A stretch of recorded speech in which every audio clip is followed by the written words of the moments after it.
All right. Hello and welcome to the Vegan Luna podcast. I'm here with an incredibly special guest. He's accomplished some amazing things that I don't think very many people in the world can say.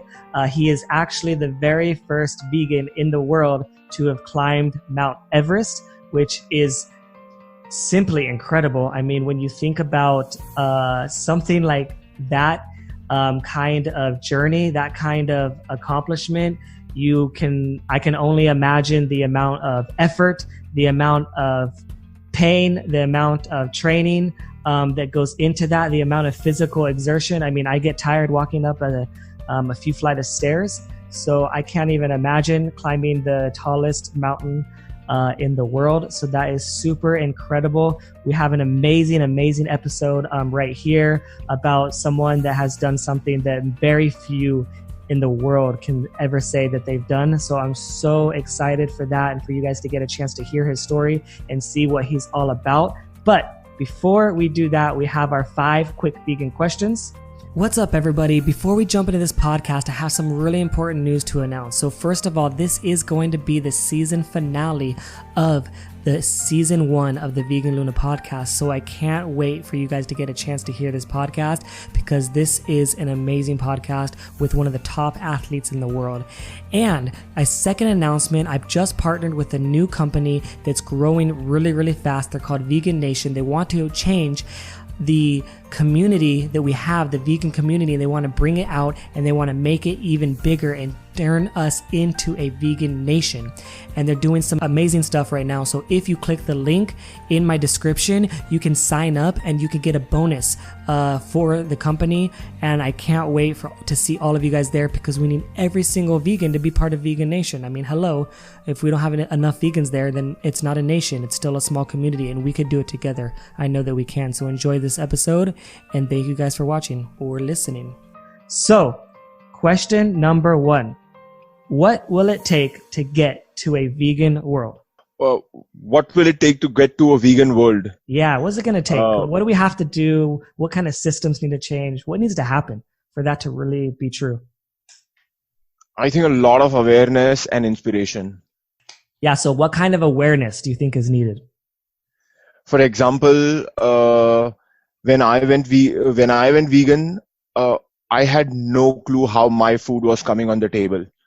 But the moment I realized how my food was coming to my table, I just, realized that there's no way that I cannot be a vegan. Vegan is the only way to go forward.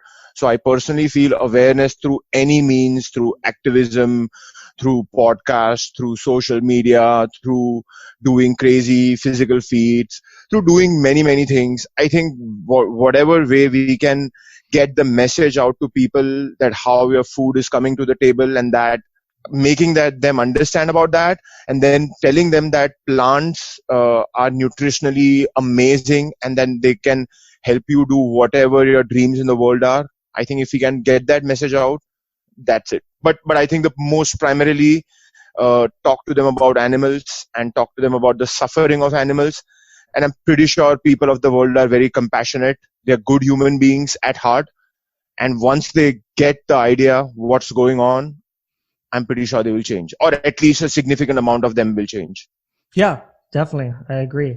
All right. So question number 2. Who is your favorite vegan activist? Who is my favorite vegan activist? It has to be Gary. I can't pronounce his last. Yes, Yurovsky.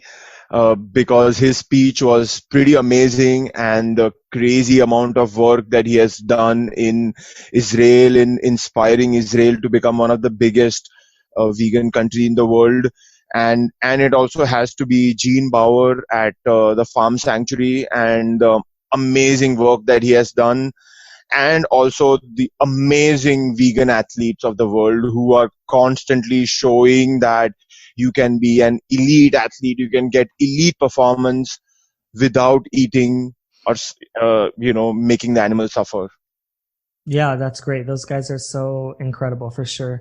All right. So number 3, what's the most incredible accomplishment ever done by a vegan in your opinion? Whenever that comes, 2 accomplishments come to my mind, mostly from the athlete world. One has to be definitely Patrick Baboumian, lifting 1,224 pounds and walking. I mean, it's a Guinness Book of World Records and it's a crazy record. And the second one that comes to my mind is Scott Jurek breaking the Appalachian Trail record and doing the whole trail in 46 days. I think that's insane. And of course, all Scott's other records of winning Western States Ultra 7 times, which I think no one in the world has done, or winning Hard Rock so many times. It's mostly many achievements in the plant-based world. So they are amazing people. Yeah, those are both like just mind-boggling records that those two have held, and they just are so inspiring. So I definitely agree. All right, so number 4, is there anything a vegan can't do? Like, is there just something that they're physically unable to do? Absolutely no. Vegans can do everything without hesitation. I was 110 kilos in 2009, and by just going whole foods, plant-based, training really hard. Look, I come from a community where people, just as you said, people don't even take stairs for one floor. They take a lift for one floor or an elevator for one floor. So I come from a community that has never climbed a mountain in their life. Hundreds of years of my ascent of people from my community have never climbed a mountain. And here I am, someone who turned around my life and went and climbed Mount Everest not just once but twice. So everything is possible on a vegan diet and a vegan lifestyle. Everything else is excuses. As simple as that. Yeah, for sure. All right. So what is the biggest myth about veganism? What's the biggest myth for you? The biggest myth for me turned out to be 2 things. Turned out to be the first thing was when I decided to climb Mount Everest. Just like any smart guy, I went on Google and I typed how to climb Mount Everest as a vegan. Has it ever happened to you that Google has shown up 0 results for anything that you have searched? Rarely happens in the world, and for me it happened. So, and then going and talking to the mountaineering community, everyone telling me that, hey, you have to eat meat, you have to eat eggs, you have to eat beef jerky, you have to eat, this chocolate, you have to eat this cheese. And I'm like, you know what, I'm not doing any of that, and I'm going to climb Mount Everest. So that was one of the biggest myths. But other than that, it's general constant questioning, even till today after I've done Everest twice, that where do I get my protein from? And I'm like just so fed up of that question sometimes, so frustrated. But then I know that as a vegan, I owe it to the animals that I answer that question in a very patient and a very scientific and a very clear way. That really on a vegan diet, you can easily get your protein requirements met. You can easily build muscle. You can easily build endurance without, even thinking a lot about it, and achieve the biggest dreams of your life. So yeah, those 2 are the biggest myths that sort of I've constantly faced. Yeah, for sure. The protein one is obviously big, and the movie The Game Changers. If you haven't seen The Game Changers, anyone listening, you definitely have to watch that one. It really dispels a lot of the myths, because that's what they are, as myths. A myth is something that isn't true, that general consensus believed to be true. And so you definitely need to watch that. But the endurance one I think is very interesting, because it really makes sense on the endurance side of things. And climbing a mountain is I imagine it has to be all about endurance. It is all about how much can you endure, right? And right. So it really makes clear sense, because if you're taking the saturated fats and the cholesterols and they aren't in your veins and they aren't in your bloodstream, right? Then Right. that means that your lining of your veins, right, is going to expand even further, Right. which means that you can get more oxygen to the parts of your body that you need it the most, whether it's your legs or your brain or your heart or all the parts that need oxygen. It's going to get there faster and more efficiently, which equals endurance. Like, Right. that, like, it's endurance is all about how quickly can you recover. And every single vegan that you talk to or athlete, they say, I can recover faster. I'm not necessarily like vegan equals better athlete necessarily, but it 100% equals better recovery. And an athlete that can recover better is going to be an athlete that can perform better. So to me, it's pretty simple when it comes to that. I mean, in my opinion. But also, just to bring you add more to that point, climbing mountains is most definitely about physical endurance, but it's so much more about mental endurance. And to me, knowing that as a vegan, no animal has to suffer or die, that gives me so much of a mental edge over everyone else. That's how I see it, that I can go to sleep peacefully, that I can constantly focus on my climb, and that every time I'm down and out, I always think about the suffering that animals go through. And that helps me, constantly say, no, I'm doing this for the animals and I'm going to go push it. So that level of mental endurance that I get from just being a vegan and a clear mind and a lighter body, I think that's what does it for me more than the physical endurance part or the recovery part. That is all there, but it is the mental endurance that comes from being a vegan, which no one really thinks about so much. Yeah, that's totally true. And you're right. You do have an edge because maybe someone that's climbing Mount Everest, they might be doing it for them, like, oh, what kind of notoriety, what kind of, publicity am I going to get? What kind of, connection with people am I going to get? Who's going to be proud of me, when I make Right. this accomplishment, but you're not about that. You're about, proving this for others. You're fighting for someone else. And oftentimes when you're fighting for someone else, you fight harder, most of the time. Yeah, All right. absolutely. So, great job.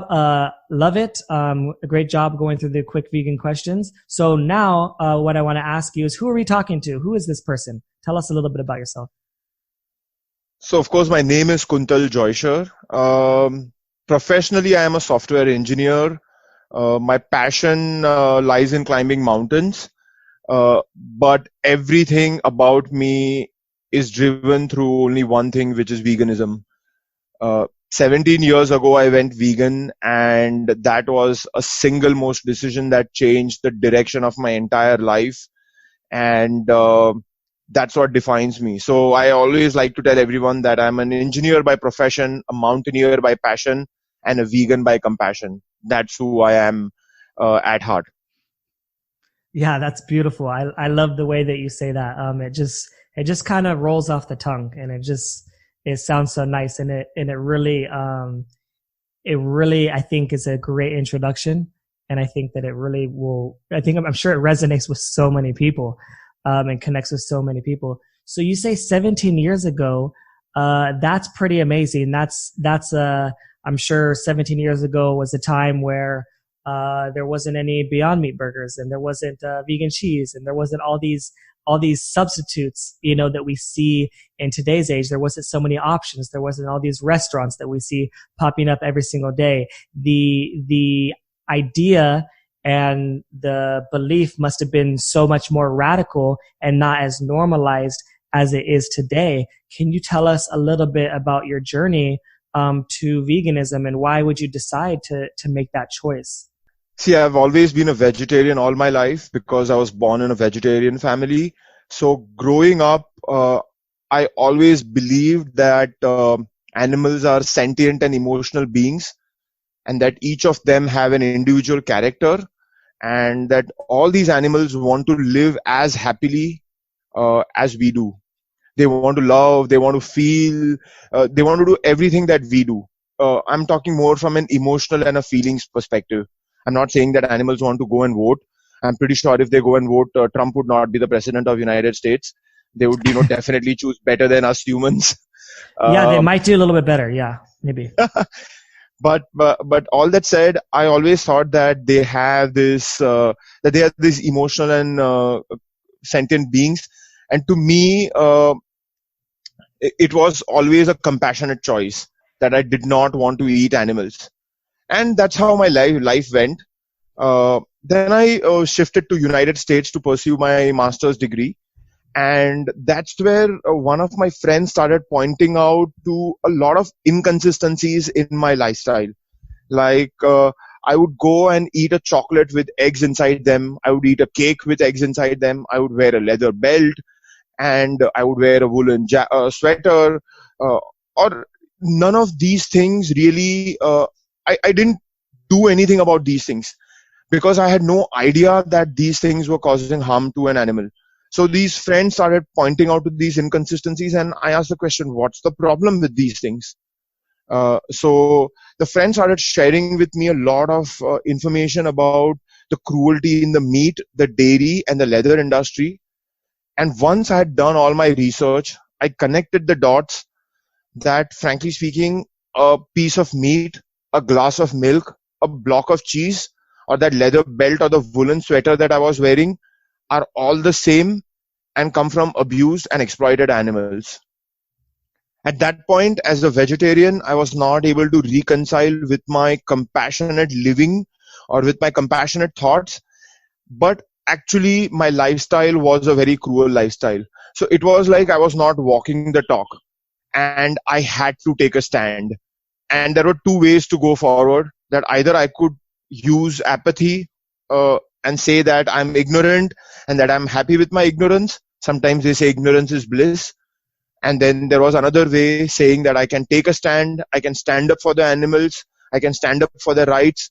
And the only way to do that was, actually the bare minimum way to do that, was to go vegan. So this was the first time in my life as a 22-year-old that I decided to take a stand for something, to take a stand for someone. And that's what actually changed my life. That's the moment I went vegan. I cold tofu'd like that very night. When I decided I was going to go vegan, I went vegan. I figured out everything in my house that was not vegan. I gathered everything. I could have still continued using it because I had already bought it, but I did not want to take that approach. So I took everything. There were a whole bunch of homeless people living around me. I said, "Hey guys, look, this is all really good stuff. You can use it." And most of it was taken away. So someone was going to use it. So it didn't go wasted.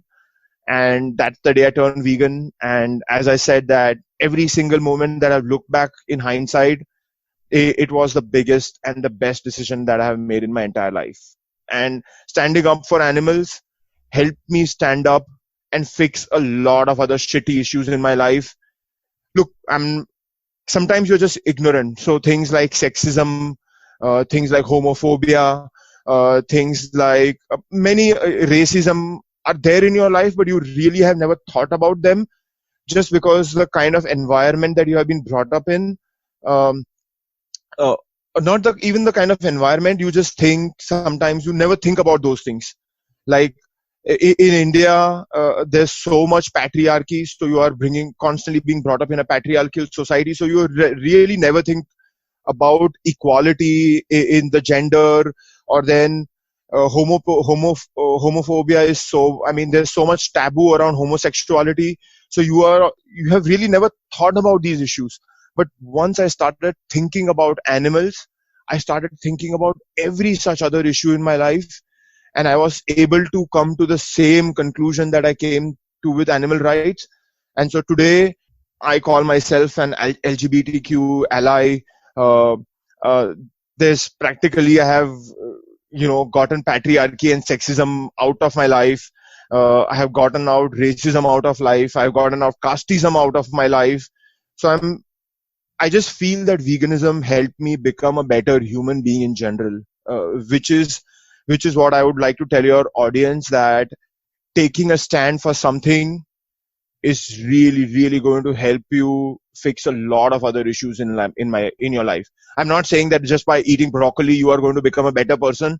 No, you will become a better person by just eating broccoli, but I think in a longer run you will be able to think through a lot of other issues in your life, deal with it, and at the end of the day gain immense amount of mental peace and happiness and positivity, which I think is very important and makes you a good human being.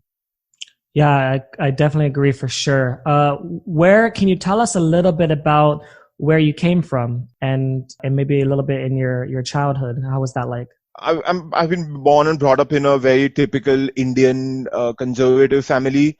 uh, from an mostly brought up in Mumbai, in the Western India. But to just give you a sense, even though I say conservative family, compared to most of the conservative families that I see across India, my family was very progressive.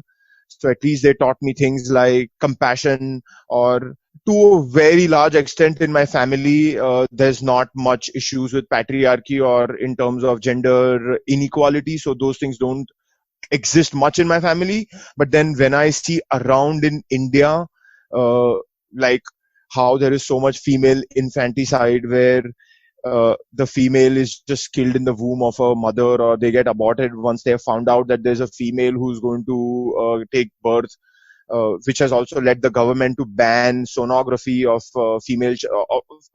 general sonography to find the gender of a child. But okay, I don't want to digress from the issue, but just around there were so many issues that I was constantly seeing, and they sometimes tend to influence you, or sometimes they tend to stay in your subconscious. And those are the issues that I was able to deal with once I came to Los Angeles, and once I turned vegan, and once I had that independent and an open-minded thinking about everything in life, uh, where I went a lot more progressive, and I was able to, as I said, accept so many things in life, so many things around me, and Yeah, today that has made me a better person. for sure. That's awesome. Yeah, I in Kuwait, where I am right now, I interact and I work with a lot of people from India. And one of and I've learned so much about the Indian culture, and it's so fascinating. Obviously, you know what it's like being in California. You don't learn about Indian culture in California. So Indeed, indeed. you need to be around the people to understand it. Of course, being immersed into India would be get you a better understanding. But I've learned a lot since I've been here. I mean, I never even ate Indian food until I came to Kuwait, and now I love Indian food.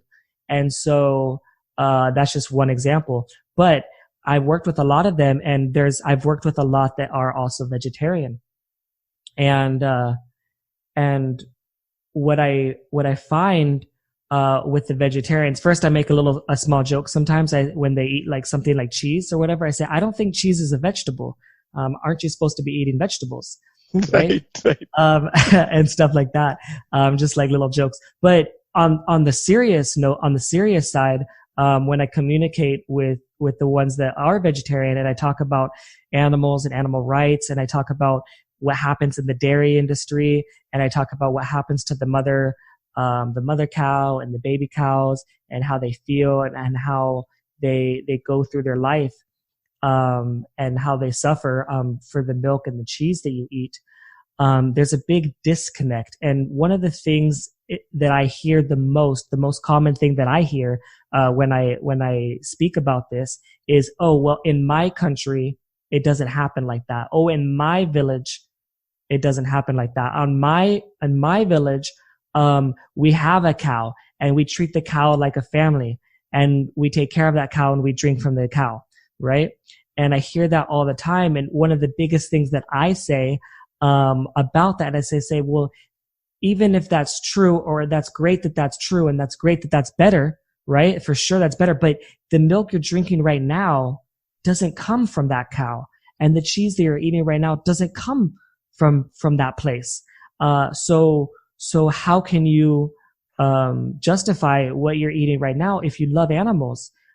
What do you say to that? Only because I know that I'm going to have some people listening that might be in that place. So can you touch about that a little bit? Right. So I think a lot of this comes from social and religious conditioning of many, many, many decades, or possibly even centuries, where cow is considered the mother of all Hindus. Uh, uh, and so specifically, even our gods eating butter, our gods eating, drinking milk, constantly. When I went vegan, and I would tell people that, hey, you should really consider going vegan, one of the first things that I constantly get is, but our God has said that we can eat butter, we can eat cheese. What's the not cheese, but we can eat butter, we can eat milk, drink milk, and all of those things. So just as you said, I tell them about the conditions of cows in India, that it's now become an industry. India has 1.4 billion people. Okay. If everyone even just drinks 200 ml of milk a day, that level of milk can act. It's like the amount of milk required by half our entire earth. Okay.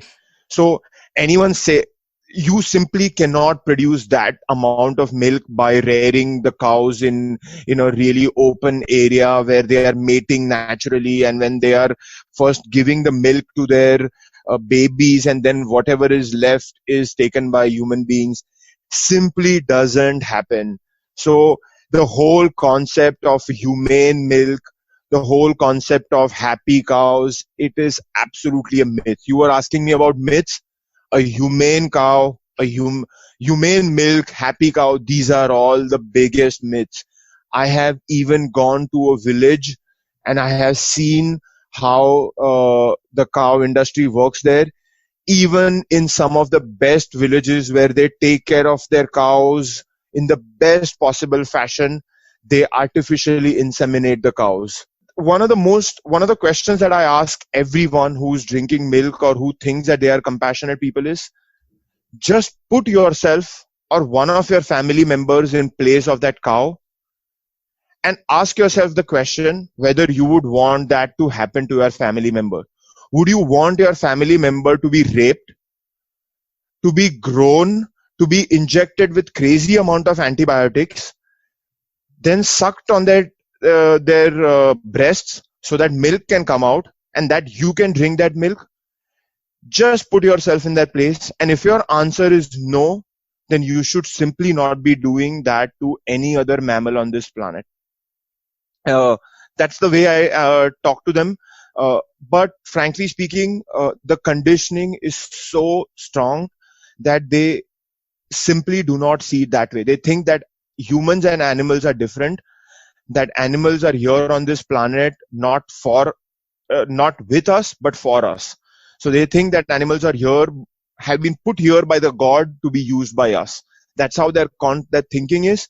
So my goal always has been, I don't indulge in a lot of debates and a lot of activism in this fashion, but what I do is I go and achieve crazy physical feats, and I want them to come and ask me the question, boss, what do you eat, man? Tell us, what do you eat? Because most people think that the crazy feats that you achieve is directly connected to the nutrition that you put in your body. And when someone asks me the question and I answer them, it's a much better way of me telling them constantly that go vegan, go vegan, go vegan. So that's the sort of way I talk to them. Yeah, for sure. No, I appreciate that and the way that you explain it, because it's one of the most frustrating things for me personally is someone that loves animals, and doesn't eat them, but they still pay for the suffering in the other industries like dairy and eggs. It's can be It's one not of the even most suffering, frustrating. right? It's still slaughter. I Yeah. personally think that dairy industry is actually worse than meat industry. In the meat industry, you're just going to slaughter the cow. Her suffering is finished. Here, you are going to grow the cow. You're going to separate the baby from the cow. You are going to inject it, use it, rape it for the next 5, 8, 10 years. Then once it's completely useless to your profits, you're going to slaughter it. That's enormous amounts of suffering that you are, and finally slaughter. So I think that milk, not that I want to compare the suffering between any two non-vegan items, but I personally think that milk is far worse than beef or meat or any other thing. Milk is like the most cruel industry on this planet, and most of the vegetarians don't understand that. So my hope is that they become aware of that, and I'm pretty sure if they are truly aware of this thing, that they will give up milk and that they will consider veganism. Yeah, absolutely. That's great. So I want to talk a little bit more about what do you do yourself to stand up for animals? How do you fight for them? What are some of the things that you do? So 17 years ago when I turned vegan, right away I knew that one thing that I want to do is I want to turn the world into vegan, because I thought the amount of peace that I got from knowing that no animals have to suffer or die for us, I thought everyone should get that level of peace and clarity of mind. So I started figuring out of all ways that I could try and convince people to go vegan. For example, if there would be a product launch party at my work, I would most definitely sign up for that party, even if it was at one of the worst non-vegan restaurants in the town. I would go to the restaurant and I would not order anything because, of course, there was nothing for me to order on the menu. And then people's eyes would go to me, hey, this guy's not ordered anything. And they would ask me the question, why are you not ordering anything? And that would be a way to make veganism the focal point of the discussion. And I did that quite often in friends, in family, at workplaces, and everywhere. That was my initial start of activism around veganism. But I quickly realized that people started avoiding me. People were actually not going vegan at all. They were actually getting turned off by me. I quickly started losing friends. I quickly started family avoiding me, at workplace people avoiding me, and I was getting frustrated in time. I also started getting negative that no one is get going vegan, that people are so stupid, people are not turning vegan. So it just lot of, as vegan I wanted to be positive and I was going negative. And at that point I decided that I'm going to take a break from my activism, and that I'm just going to focus on my personal veganism. And then as years went by, I came back to Mumbai to take care of my father. And then by chance, I realized that the biggest dream of my life is climbing Mount Everest. And when I found out my biggest dream, one of the things I told myself was that I was going to climb Everest as a vegan or not going to climb at all. And then I went on this mountaineering journey, and I realized that suddenly, in 2 or 3 years into my journey, as I started writing about my journey, talking about my journey, a lot of people started reaching out to me and asking me, hey, how do you fuel yourself? Hey, what do you eat? Hey, what do you wear? Hey, what do you do? Hey, how are you doing these crazy things? We saw you being this unhealthy 110 kilo guy, and suddenly now you have transformed yourself. And that's when I realized that maybe this is when I start my activism again. Maybe not in the way that I used to before, but something that has given me so much in life, a cause that changed my entire life. It is now time to give back to the cause. But more than that, stand up for the animals, try and save as many animal lives as possible. And so in last few years, I have found my way of activism, and that way is through inspiration. My clear cut goal is to go and climb big mountains, climb them in 100% vegan way. That is 100% vegan clothing and 100% vegan food without usage of animals in any fashion, and do these crazy things to a point where people come and ask me the question, what do you eat? How do you fuel? What do you do? Just tell us. Just tell us your secret. And that's my way of getting into their life. That is number one. And number two is I also proactively write about all these things on my social media all the time. I have a very big social media following. Big is, of course, a very relative term, but pretty significant social media following, to a point where I constantly write about why I went vegan, or uh, issues around animal rights, or issues around animal liberation. So I constantly write about those things. And one of the, you had mentioned in the very beginning that a lot of people climb for publicity, name, and fame. And I'm going to make a very shocking statement here. I also climb for publicity a lot. Okay. And I will tell you why. To me, every time I climb a big mountain, and people call me the first vegan in the world, and people call me a lot of things, the good thing about that is that a lot of people want to write about me. A lot of publications want to write about me. And that is a great thing, because that allows me to talk about veganism. And one of my, not one, but possibly the only condition I have with a journalist when they want to write about me is that they have to write the word vegan in the headline, and that they have to write about my veganism in their content. If they don't do it, then I will never talk to them again.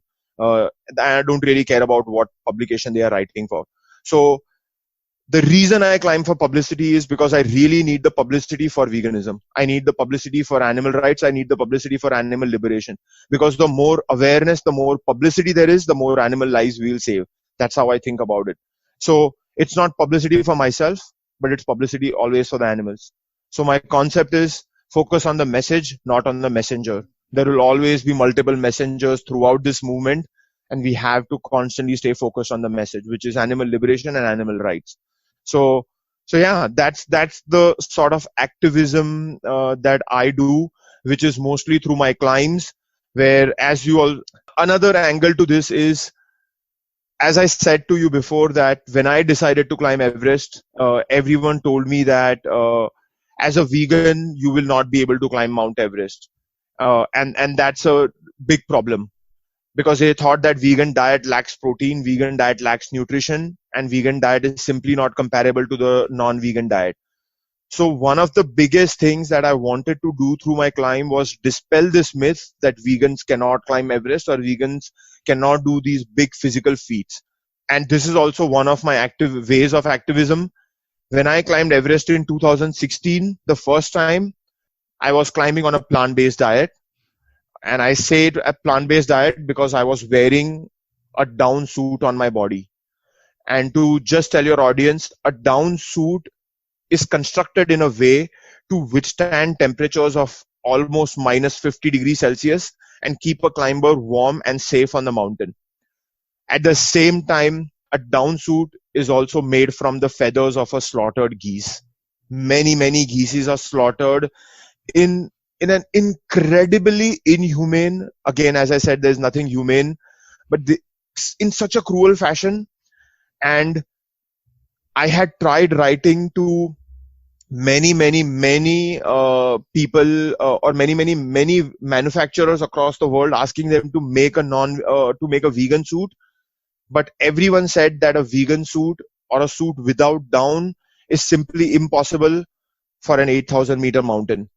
So after all this search, I sort of I had that moment of lapse where I gave up.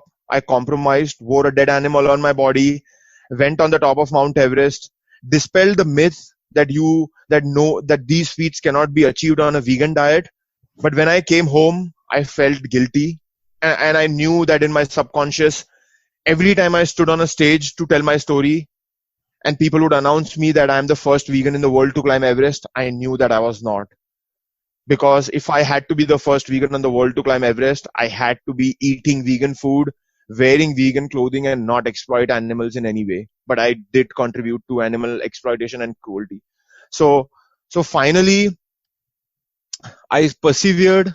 I found out a company called Save the Duck that helped me build the first vegan suit of the planet. It took us 8 months of research and development, and finally that suit was ready. I was nervous because I would be testing the suit on myself. The suit had never been tested before, so I would be putting my life at risk. I would be putting my body at risk. I would be putting my fingers at risk. But frankly speaking, I was ready more than ever for the animals.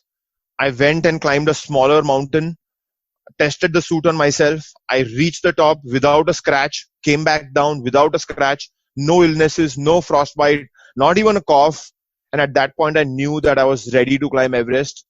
And finally, this year, 2019, May 23rd, I stood on the top of Mount Everest without wearing or eating animals, and actually achieving the biggest dream of my life, which was a 100% vegan ascent of Mount Everest. Sitting here, I can tell you in the hindsight that 2016 Everest climb, even though sure it was myth breaking, it was groundbreaking in many ways because no vegan had done it. So it was groundbreaking in many ways, but I consider it to be one of the biggest failures of my life because I didn't try hard when I should have.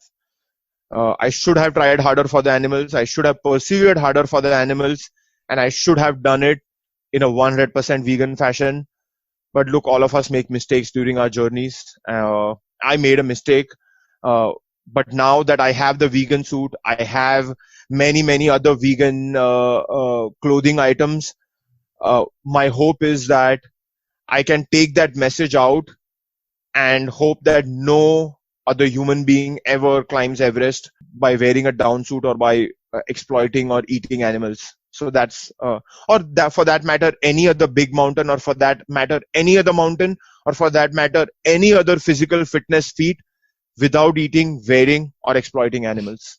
Yeah, that's just incredible. I mean, hearing that story, I mean, it's very inspirational, and I can tell how you can use that as a tool, not only for yourself in your own life, but also for the animals, and how that can be highly effective. It's truly amazing, and you inspired me. I really want to go climb Mount Everest right now, but I don't think I'm ready yet.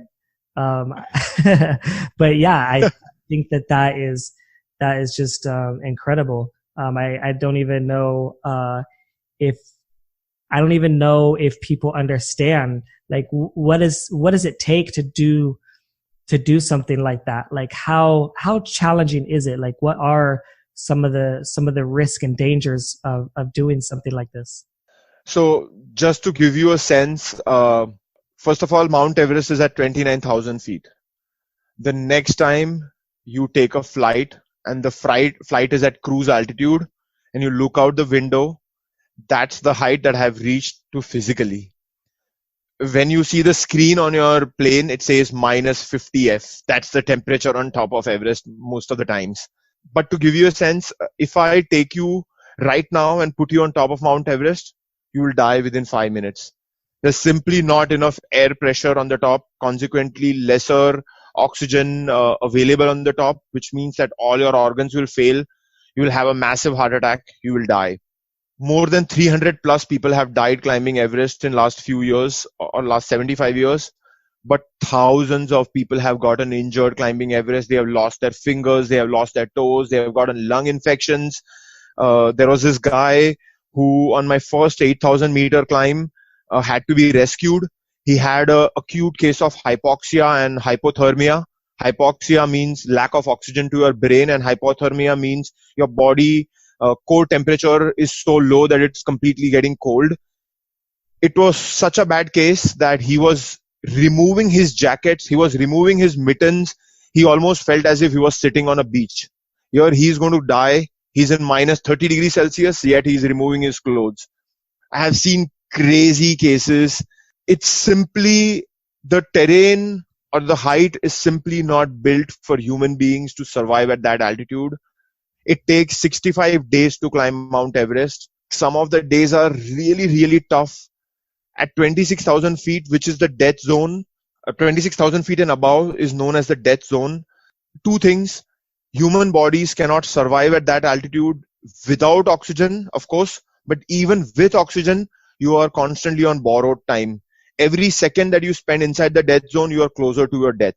Just making water inside the death zone, you have to dig ice, you have to start a burner, you have to melt the ice, convert it into water, make it boiling water. It could easily take you 35 to 40 minutes to just make 1 liter of water. That's the kind of hostile environment that you are inside. And when your brain is not working at all, you have to climb some of the most treacherous terrain on the planet. One mistake would mean your death. At 28,500 feet, even if you just twist your ankle, you are a dead body. If you cannot walk on your own, there is simply no rescue at 28,500 feet. You will die there. You will lie there forever and ever. Your body preserved to a point where even if 100 years later someone finds your body, your muscle is going to be intact on the body. That's what Mount Everest is. I would not say it's one of the toughest mountains in the world, but it's most definitely the highest mountains in the world and one of the toughest physical feats that a human can achieve. And and going for and for me personally, first of all, I'm an Indian. I come from a community that has never climbed a mountain in their life, which means I have simply no genetic gift like most people in Europe or United States would have, who are who have been exposed to the outdoors since a very, very long time, who have that in their culture. We don't have that in our culture.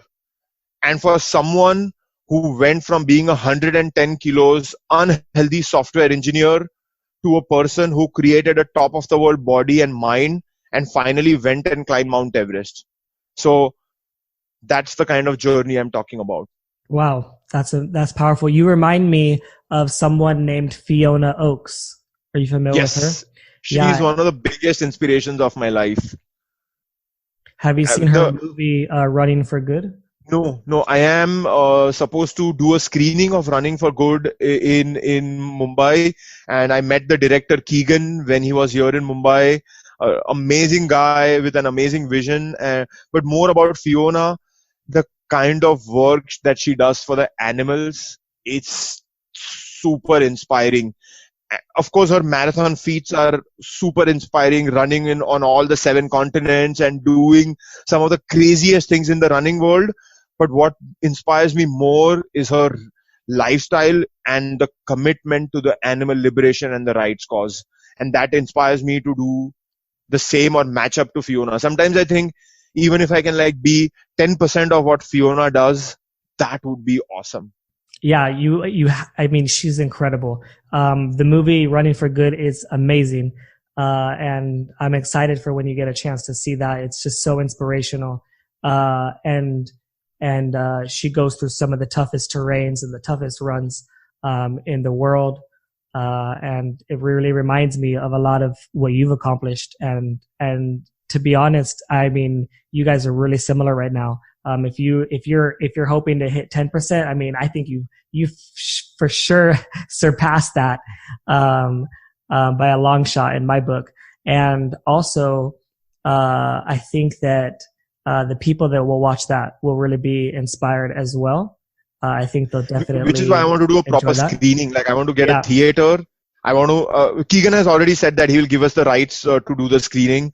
So we want to get a really nice theater. Get out the running community of Mumbai. Get out the fitness community of Mumbai. Just get out everyone, anyone. Fill the theater. Show them what Fiona has done. Show them what can be done on a vegan diet. Show them that you can do so much for the animals and just make get them inspired to do the same. So why didn't Keegan make a movie about you yet? Is that coming soon? As I said that I do not think that I am at the level of Fiona, nowhere close to the level of Fiona, and hopefully someday when I have achieved many feats and more than the feats, have done much more for the animals, maybe have my own farm sanctuary or maybe do something where I'm ground hands on doing something for the animals every single day, every single moment of my life. Maybe at that point, uh, maybe at that point someone can do a movie on me, and that would be fine. But right now I've simply not done enough to warrant a movie about me. Yeah. Well, I'll tell you what, I'm going to reach out to Keegan and I'm going to tell him that he needs to make a movie about you. Okay. Okay. And we'll see what he says. Okay, sounds good. Because I want to see it. I want to see it. It sounds, it would be amazing. Yeah. So, what would you say is the biggest mountain or the most challenging mountain that you've ever climbed? What's the most challenging? Is it Everest or is there another one? It has to be Everest from this year. And let me tell you, the challenge was not around the vegan side. Most people think that climbing Everest as a vegan was more challenging. Let me tell you that climbing Everest as a vegan was no different than climbing Everest as a non-vegan. I have to categorically say that and dispel that myth that I had a challenge in terms of vegan food. There was surely challenge in terms of vegan gear, but that challenge was also because it was never been done before. Now that that challenge has been solved, I'm pretty sure going forward, people will not have that challenge anymore. The challenge this year was the terrain was extremely tricky. I still remember reaching 27,200 feet, Camp 3. This is the highest campsite anywhere on our planet Earth. And at 9:30 in the night, Mingma Tenji Sherpa, my mentor and my guide, both of us started taking the final steps to reach the summit of Mount Everest. We went on our final journey. And for the next 4 hours, as we climbed through the dark, I passed by dead bodies of about 5 climbers. These were well preserved, but they were like a stark reminder that if I made any mistake, I would be there. But like the first dead body that I saw, his head was almost like turned. His leg was in a different direction, his hand was in a different direction. It's almost as if this guy had taken a fall from somewhere and his body was like smashed. So, and over a period of years, as his body became frozen, it kept falling down and it kept, tossing and turning. So it was like a little shock. And this year has been one of the worst years in terms of weather. Last 20 years, Everest has not seen this kind of weather, which also led to a lot of traffic jam on the Nepal side with so many people dying. This was like a big topic this year in the Western media, but I was climbing from a different side, so I didn't have that traffic jam or any of those issues. But because of difficult weather, the terrain on the mountain was extremely difficult. It was a lot of mix of ice and rock rather than the snow that we would see. And snow makes the climb a little easier, but due to lack of snow and more ice and rock, the climb became extremely technical. Imagine climbing seriously technical pitches at 29,000 feet, where a brain is practically only working 30% of what it's working at the sea level. That's what made it extremely difficult. The climb lower down the mountain was pretty straightforward, but the last 2 or 3 days, I was always on a thin line between life and death. And this is not something that I have experienced even on Everest in 2016 or any other mountain in my life. So it was something that demanded 500% of my focus and my energy in just staying alive. And just on that point, every time I go through that suffering, I'm putting myself through that suffering. I have a choice. But billions of animals across the world who are in slaughterhouses, who are in dairy houses, they go through far more suffering than this, and they don't even have that choice. We deny them that choice all the time. So every time I'm in that situation, I think of a cow that is being taken to the slaughterhouse, and that how it does not have that choice and how its suffering is so much. And I think that, dude, my suffering is nothing. Let's keep climbing. Let's make it to the top. Let's get back down and talk about that cow, not about myself. So yeah, that's what keeps driving me on in these conditions. Wow, that's incredible. I mean, so sad to hear, the ones that have passed away and lost their lives, but also so almost like how do you go forward, when you see that? It is a shock. That's so powerful. So I want to leave with one last thing before we wrap this up. Is there Yes. anything that you really want to share that maybe we didn't talk about, or is there something that maybe we talked about that you don't want anyone to forget, like one big thing? I do want to talk about something different. In my first attempt of climbing Mount Everest, I went in 2014 and I went back in 2015. And both times I failed due to certain natural disasters. Specifically in 2015, when there was a big earthquake in Nepal, a 7.9 magnitude earthquake in Nepal. I still remember when I saw the avalanche, I was very sure I was going to die. And to come out of it alive is just a big thing for me, is a privilege and is a gift. And every single day I live it as if there's no tomorrow. So I live every single day fully to my fullest. But more than that, I persevered and I went back in 2016 and I reached the top. So I want to share this message with your audience that every journey that you go on, every big dream that you want to achieve, every Everest that you want to climb, there are going to be a lot of failures, a lot of obstacles in the way. The important thing is to learn from the failures, to overcome the obstacles, keep putting one foot in front of another, and all of you folks will make it to the top of your dreams. And the most important thing to remember is that there has to be a cause or something that drives your journey. And especially for all the fence-sitting vegans or all the aspiring vegans, I truly think that every time you have this initial portion of your journey, every time you think that, hey, maybe I can eat that burger, or hey, maybe I can eat that cheese, sure, go ahead, do those things. Don't beat up yourself over it. But at the same time, also remember why you are doing this in first place. I personally think that if you are committed to the vegan cause, committed to the animal liberation cause, committed to the animal rights cause, then those thoughts will never come in your mind in the first place. So if you have the cause right in place, then your journey will be very, very easy. It will be very, very smooth, and you will be able to contribute and be a very, very strong vegan and a good human being, a compassionate human being. So that's my message. Yeah, thank you so much. You are truly an inspiration to many people. I can't wait for people to hear this and get a chance to see this. This is going to be available on, of course, all my social media platforms. Real quick, before we go, where can people find you if they really want to follow your journey? They want to see what you're doing. They want to see the next mountain that you climb. They want to Climbing. learn more from you. Where can people find you? What's the best way? Two of the best ways to reach out to me are on my Instagram and my Facebook. You can find me Kuntal Joisher.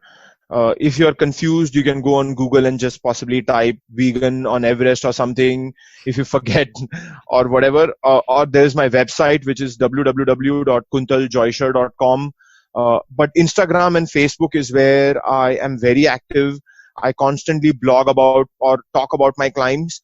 And if you want to reach out, you can always reach out to me on Instagram direct message and even Facebook Messenger.